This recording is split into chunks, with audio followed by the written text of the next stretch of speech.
विषय के जो अभ्यर्थी हैं, अगर वो डिस्क्वालीफाई नहीं होते, मतलब अयोग्य नहीं हो जाते हैं, तो उनकी नियुक्ति उनका पक्का है, क्योंकि वैकेंसी है ज़्यादा और अभ्यर्थी कम है उसमें। बीएड वालों को एक मौका है अभी अपनी जो भी लीगल रिकोर्स लेने करने का, या राज्य सरकार या एनसीटी अगर कोई अपने गाइडलाइंस अगर संशोधित करती है, को उनके पक्ष में निर्णय देती है, तो उनको एक मौका है। अगर कठिन आ भी गया अगर, तो भी इतनी बड़ी संख्या में कई अच्छे अभ्यर्थी होंगे, क्योंकि अगर प्राइमरी का भी अगर लिया जाए तो इतनी बड़ी संख्या में है, तो कट ऑफ मतलब अच्छा हो। हमारे साथ खुद बीपीएससी के चेयरमैन हैं अतुल प्रसाद जी, उनसे जान लेते हैं। सर, सबसे पहले तो बधाई हो, और ये अभ्यर्थी बधाई दे रहे थे, इसलिए मैं कह रहा हूँ कि अभ्यर्थियों ने खुद कहा कि बीपीएससी ने बेहतरीन एग्ज़ाम लिया। बहुत बहुत धन्यवाद सबका, सब लोगों ने सहयोग से और शांतिपूर्ण तरीके से परीक्षा दिया, इसके लिए वो भी बधाई के पात्र हैं। हम लोगों का आयोग में हमेशा से यह प्रयास रहा है कि हम कदाचार मुक्त परीक्षा कराएं, और आप लोगों ने देखा होगा कि 67th की पुनर्परीक्षा से लेकर के अभी तक जितनी परीक्षाएं हम लोगों ने लिया है, किसी में भी पेपर लीक या वायरल होने की कोई बात नहीं आई है। और अब ये बिंदु जो है आप इतिहास अब हो गया हमारे लिए। और आप ये भी देख रहे होंगे कि आज की जो चर्चाएं भी हो रही हैं, वो वायरल या पेपर लीक के बिंदु पर नहीं हो रही है। अब परीक्षा की गुणवत्ता, प्रश्न पत्र की गुणवत्ता और इस तरह की चीज़ें की बातें हो रही हैं, जो कि अच्छी बात है। शैक्षणिक बिंदुओं पर अगर विचार विमर्श अगर होता है तो अच्छी बात है वो। सर, एक चीज़ जानना चाहेंगे कि जो आप लोगों ने जो कंट्रोल रूम बनाया था, उसका कितना फ़ायदा मिला, और आपने एक पॉलिसी भी की थी कि नहीं, जो क्वेश्चन पेपर होंगे वो अभ्यर्थियों के बीच जाएंगे, खुलेंगे, और बीपीएससी का अपना सील होगा उस पर। देखिए, हम हमेशा से इस बात को हम समझते हैं और हम मानते हैं कि हमें ऐसे कदाचार करने वालों से 2 कदम आगे रहने की आवश्यकता है। जो कमियां थी सिस्टम की 67th में जो हम लोगों ने देखा, जो वायरल हो गया, उन कमियों को हम लोगों ने चरणबद्ध तरीके से दूर किया। और उसमें से ये भी एक प्रयास था कि हम लोगों ने पहले स्टार्ट किया कि अभ्यर्थियों के समक्ष ही उसको अनसील किया जाएगा। लेकिन हम वहीं तक हम लोग संतुष्ट नहीं हुए, क्योंकि हमारा मानना है कि अगर हम उनसे 2 कदम आगे नहीं रहेंगे तो कदाचार करने वाले सेंध मार देंगे। इसलिए आवश्यक था कि हमें अपनी व्यवस्था में हमेशा लगातार परिवर्तन करते रहना, उसमें सुधार करते रहना। और उसी की कड़ी में इस बार हम लोगों ने यह भी किया कि जो रिटर्न सील जो होगा, वो सील हमारा होगा। अभी तक हम लोगों ने पिछले बार में ये किया था कि जो रिटर्न सील होगा, मतलब रिटर्न बक्सा जब आएगा तो उसमें बक्से को जो सील किया जाएगा वो सेंटर सुपरिटेंडेंट का सील होगा। लेकिन इस बार हम लोगों ने उसको ही बदल करके कर दिया कि नहीं, सेंटर सुपरिटेंडेंट का वो सील नहीं होगा, वो सील हम देंगे, और फिर वो हम सीमित संख्या में देंगे, ताकि सेंटर सुपरिटेंडेंट उसको लगा दे और फिर तब हमारे पास है, ताकि वो सेंटर सुपरिटेंडेंट के स्तर से या मतलब सेंटर के स्तर से कोई उस सील के साथ परिवर्तन कर दे, अभ्यर्थियों के समक्ष सील करने के बाद, अभ्यर्थियों के जाने के बाद उसको फिर से खोल करके फिर से सील कर दे, इस संभावना से इनकार नहीं किया जा सकता था। और इसी को देखते हुए ऐसा किया गया कि अब हमारा सीमित संख्या में सील जाएगा और उसी को लगा करके उनको वापस भेजना है। इसलिए अब इसकी भी गुंजाइश नहीं रह गई कि सील तोड़ करके फिर से सील करना संभव अब नहीं है। सर, अब तो इंतज़ार सबको रिजल्ट का है, और जो जानकारी मिल रही है रिकॉर्ड समय में रिजल्ट भी आना है। बिल्कुल, हमारा प्रयास ये है ही कि हम रिज़ल्ट दें,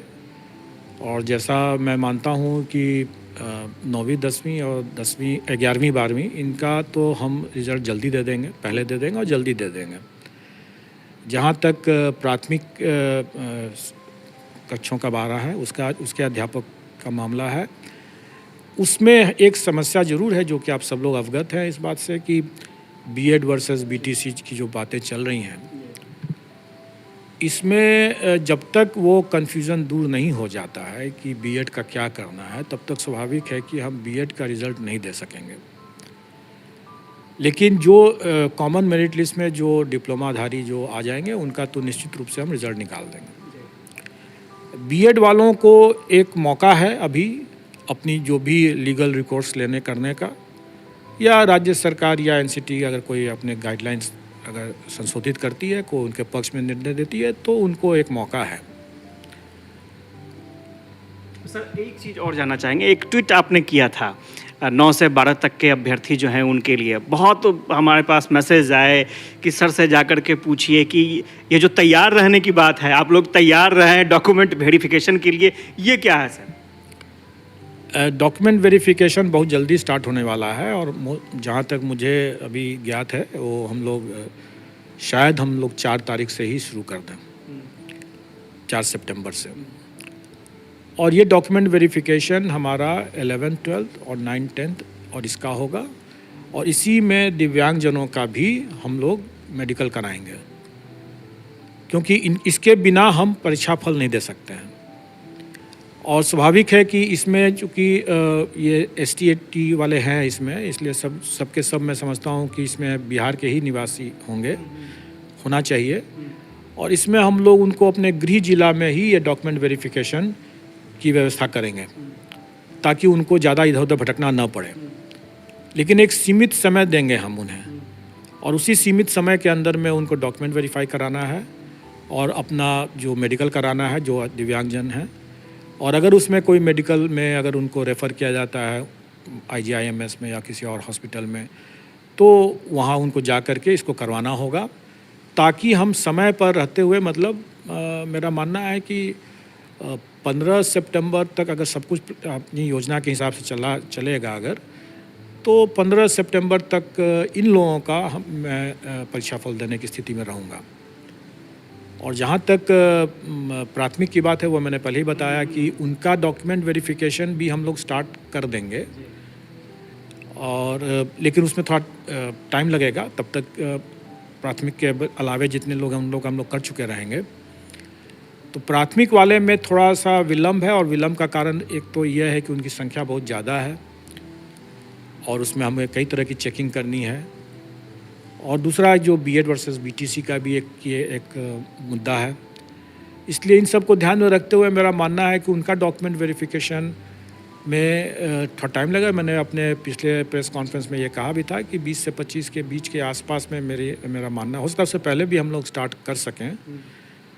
लेकिन लगभग वही समय रहेगा। सर कट ऑफ को लेकर के काफ़ी जिज्ञासा है अभ्यर्थियों में, उसके बारे में क्या कहेंगे? कट ऑफ के लेकर के हमेशा से ये जिज्ञासा लोगों को बनी रहती है, लेकिन मेरा मानना है कि अगर आप कुछ एक विषय को अगर छोड़ दें, मैंने तो जो देखा है उसके हिसाब से 9th 10th में सिर्फ 4 विषय, और हायर सेकेंडरी में 11th 12th में सिर्फ 3 विषय को अगर छोड़ दें, मतलब कि 7 विषय को अगर छोड़ दें, तो बाकी किसी भी विषय में कट ऑफ के लिए चर्चा करना, विमर्श करना या उसके लिए परेशान होने की कोई ज़रूरत नहीं है। कोई ज़रूरत इसलिए नहीं है कि उसमें मैंने अपने ट्वीट के माध्यम से भी लोगों को एक तरह संकेत देने का कोशिश किया है, लोग उसका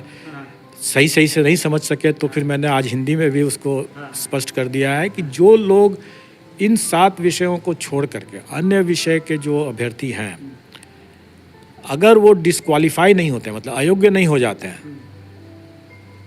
तो उनकी नियुक्ति उनका पक्का है,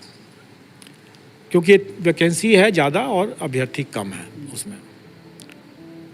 लेकिन यही स्थिति बाकी में नहीं है। अब जहाँ तक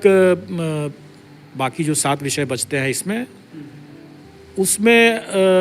प्रतियोगिता तो रहेगी ही, और वो गेस करना मेरे लिए सही नहीं होगा वो बताना, क्योंकि मेरा मानना है कि सभी अभ्यर्थी अच्छे हैं और काफ़ी मेहनत करके आए हैं, तो स्वाभाविक है कि कट ऑफ भी अच्छा ही रहेगा। फिर अगर प्रश्न पत्र कहीं पर अगर कठिन आ भी गया अगर, तो भी इतनी बड़ी संख्या में कई अच्छे अभ्यर्थी होंगे, क्योंकि अगर प्राइमरी का भी अगर लिया जाए तो इतनी बड़ी संख्या में है, तो कट ऑफ अच्छा होगा। कितना होगा, ज़्यादा होगा, कम होगा, ये मैं नहीं बता सकता हूँ।